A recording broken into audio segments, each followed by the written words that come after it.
जीजा जी, पीठ की तरफ साबुन हम लगा देते हैं। इसमें कोई शरारत तो नहीं? बिल्कुल नहीं।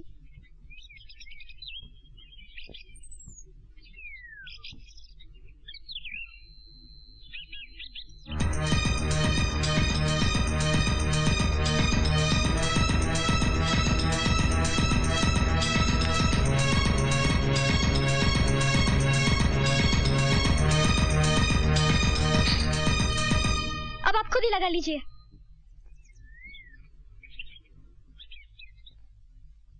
पिताजी, मैं आपसे कुछ बात करना चाहता हूँ। कहो बेटे। जैसे कि आप जानते हैं, मैंने इंजीनियरिंग पास करने के बाद कहीं नौकरी करना नहीं चाहा। मैं एक फैक्ट्री खोलना चाहता हूँ। इसके लिए मैंने बैंक से 20 लाख रुपए का लोन भी पास करा लिया है। वाह बेटे, ये तो बहुत अच्छी बात है। अब इसमें 10 लाख रुपए अपने लगाने होंगे। अगर ये काम हो गया तो फैक्ट्री 3-4 महीने में ही शुरू हो जाएगी। फिर तो सारे रुपए 1 साल में ही वापस आ जाएगा। अब कहीं हाथ फैलाने से बेहतर मैंने सोचा कि क्यों ना पहले आपसे ही बात की जाए। बेटे, आदमी अपनों से अपनी बात नहीं करेगा तो किससे करेगा? लेकिन जहां तक रुपयों का सवाल है बेटे, इतने रुपए हमारे पास नहीं। अगर आप अपने रिश्तेदारों से ले लेंगे तो? अब तक सिर्फ इतनी इज्जत बाकी रह गई है कि हमने किसी के सामने हाथ नहीं फैलाया। अगर तुम लोगों के लिए हमने किसी के सामने हाथ फैला भी दिया तो उसका नतीजा कुछ नहीं निकलने वाला। बेटे, जब बड़ा पेड़ गिरता है ना तो उसे सहारा देकर खड़ा करने वाला कोई नहीं मिलता। सारे लोग उसकी लकड़ियां काट काट के घर ले जाने की ताक में लगे रहते हैं। फिर आजकल के रिश्तेदार भी तो ऐसे ही है बेटे।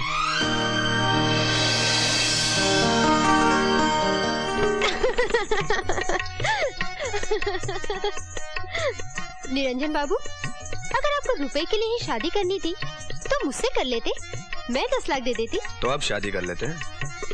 लाओ 10 लाख। ना बाबा ना, कोई मुझे पहली बीवी बनाएगा तब इतनी कीमत चुकाऊंगी। दूसरी बीवी तो मैं सबकी हूँ ही। क्यों? अगर तुम्हारे पास सचमुच 10 लाख रुपए हैं तो दो ना। तौबा कीजिए, अगर इतने रुपए मेरे पास होते तो मैं अभी कोठे पर नहीं कोठी में नजर आती। चलो इतने रुपये ना सही, कुछ तो बचा कर रखा ही होगा। कुछ तो बचा कर रखना ही पड़ेगा, वरना बुढ़ापे में सितारा बाई की तरह पानी लगाते रहना पड़ेगा।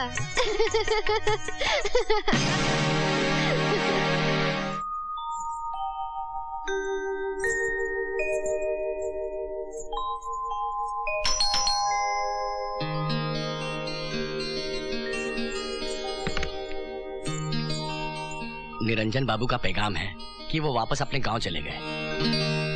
उन्होंने और कुछ कहा? जी और कुछ नहीं कहा। आप कौन है? आप मेरे बारे में ना ही जाने तो बेहतर है। आदाब।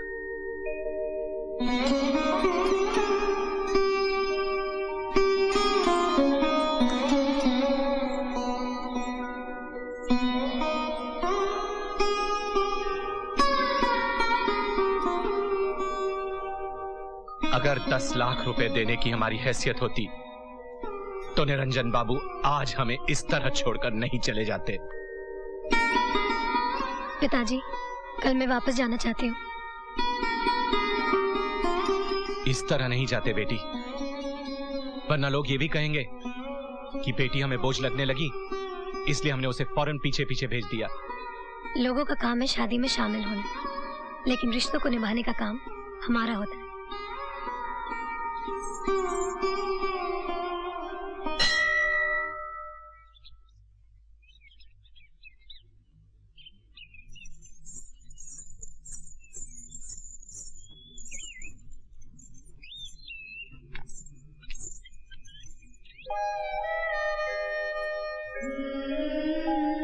तुम बेटी तो बहुत अच्छी हो, लेकिन उससे अच्छी तुम बहू हो।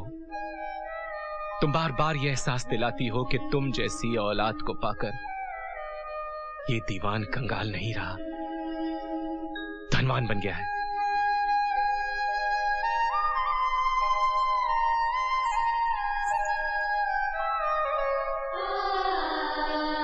नेहा, पिताजी का ख्याल रखना।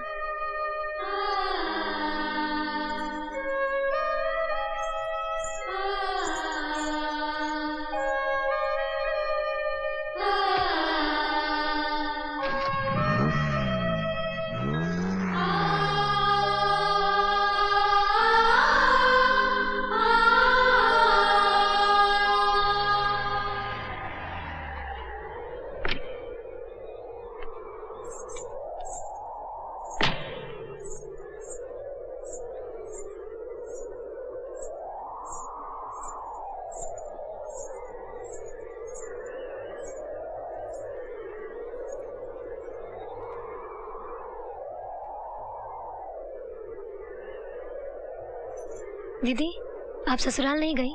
कोई आएगा तभी तो जाऊंगी। मैं कोई ऐसे वैसे घर की नहीं कि खुद ही अपना सामान उठा के उठल्लू की तरह ससुराल चली जाऊं। इस तरह तो अगर ये जाना भी चाहेगी ना तो भी नहीं भेजूंगी। भाई हमारे घर कोई खाने पीने की कमी है क्या जो हमें ये बोझ लगेगी? क्यों भाभी, आपको कोई पहचाने भी नहीं आया? दीवान साहब ने जवान लड़की को अकेले ही भेज दिया।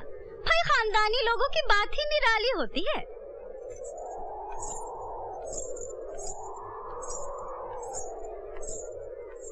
अरे ये क्या बहुरानी, अरे इस घर में खुद का बोझा उठाना मुश्किल है, ऊपर से तुम ये बोझा उठा रही हो। नहीं नहीं बने मियाँ ठीक है। मैं नहीं हूँ क्या इस बोझ को उठाने को? आओ।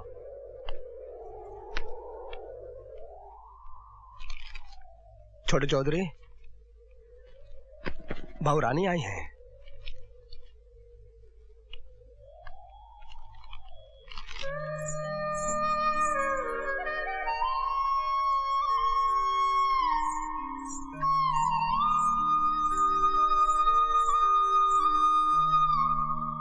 आप इस तरह अचानक हमें छोड़ के चले आए।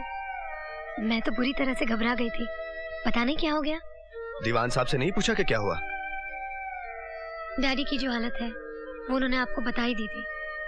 वो कभी झूठ नहीं बोलते। मुझे क्या मालूम था कि वो अंदर से इतने खोखले हैं, वरना एक इंजीनियर को 10-15 लाख देने वाले बहुत मिल जाते हैं। लेकिन आप लोगों ने तो पहले दहेज की बात बिल्कुल नहीं की। सोचा था दीवान साहब है, बिन मांगे ही बहुत कुछ मिल जाएगा। वो अपना मकान गिरवी क्यों नहीं रखते थे? उसे तो गिरवी रखा जा चुका है, उसी से तो हमारी शादी हो पाई है।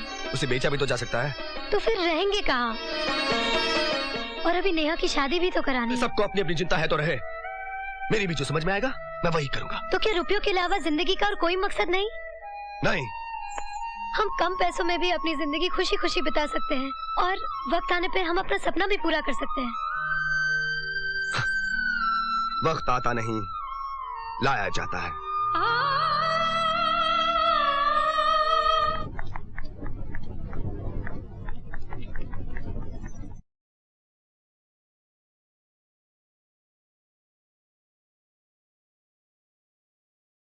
बहू जी, कल्पिता के सर में इतना दर्द है कि वो तड़प रही है, इसलिए आज का खाना तुम ही बनाना। जी हाँ।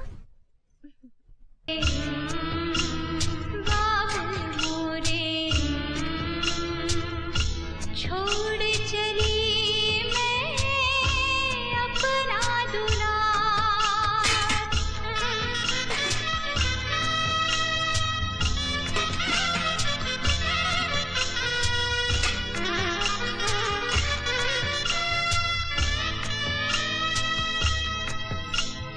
हाय दैया, बेचारे के हाथन की मेहंदी तक नहीं छूटी है और इतना ढेर सारा काम।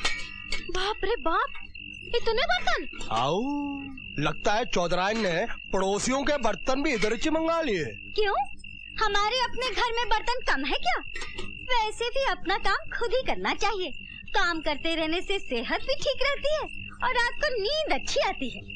और एक बात तुम दोनों कान खोल कर सुन लो, खबरदार जो मेरे घर के मामले में टांग अड़ाई तो, समझे? अरे इतने बर्तन? जाओ, चलो यहाँ से। आ जाते हैं पता नहीं कहाँ से मुंह उठा के। बड़े आए थे उसके हमदर्द बनके। लेकिन एक बात तो है मम्मी। क्या? तुमने बेचारे को कुछ ज्यादा ही बर्तन दे दिए हैं। अरे मैं तो और देने वाली थी ताकि रात भर घिसती रहे। वैसे भी निरंजन रात भर आने वाला नहीं है। वो कहाँ गए हैं? बैंक मैनेजर से मिलने गया होगा। इसी महारानी की वजह से तो सारा मामला खराब हुआ है। मैनेजर को पटाने के लिए दारू वारू पिलाएगा और सुबह को लौटेगा। माँ खाना तैयार है। अच्छा चल।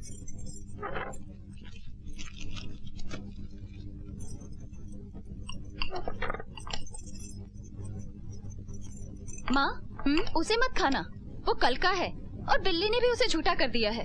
हाँ? अरे तो क्या इसे फेंकेगी? इन्हें बुरा लग रहा है ना, तो डाल दे इनकी थाली में। घूम फिर कर सारी बातें मुझ पर ही क्यों आ जाती है? अरे मेरे कहने का मतलब ये था, इसे बहू तो खा सकती है कि नहीं? हाँ हाँ, वो क्यों नहीं खा सकती, वो तो है ही जूठन खाने लायक।